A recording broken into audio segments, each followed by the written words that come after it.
been trying to get to the bottom of something that's been happening in America's heartland. Chinese businesses buying up farmland. Here's senior national correspondent Brian Enton reporting from Oklahoma.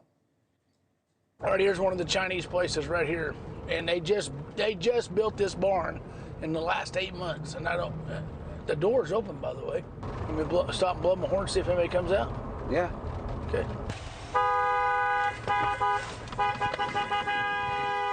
I do see a dog. There's a dog. That tells me somebody's here.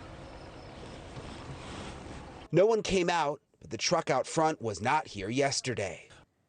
Now, there's a lot there. Brian's been reporting on this a number of times, and President Trump's new Agriculture Secretary, Brooke Rollins, says in a new interview that they're looking for a federal solution to stop it. As a matter of fact, you see the headline here. There's a spokesperson who told News Nation that Secretary Rollins will follow the president's lead on China, understands the importance of market access. At the same time, China, she says, must be held accountable. So with this issue in focus, we do want to go by the numbers tonight on a little bit here, okay? Put the first number up.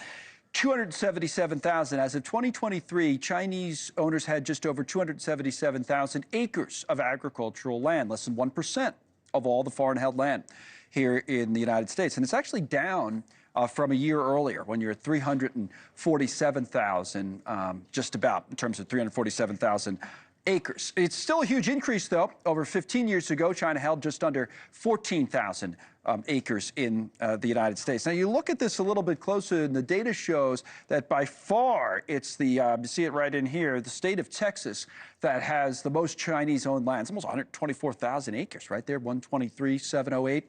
And it's North Carolina, Missouri, and Florida that follow on the map behind me in terms of the biggest owners, landowners in the United States. Now, here's what's interesting about it as well. Canada, with 15.3 million acres, they're number one in terms of foreign-owned land, right? So, and the Canadian land, or the percentage of foreign-owned land, comes to 33% for Canada. So you talk a lot about China, but it's still Canada, probably a little less of a threat, right? Foreign-owned land leaders. Well, who knows? We've watched the hockey game tonight. Maybe things are changing. Thanks so much for watching. Just go to joinnn.com to find News Nation on your television provider. And don't forget to click the red subscribe button below to get more of News Nation's fact-driven, unbiased coverage.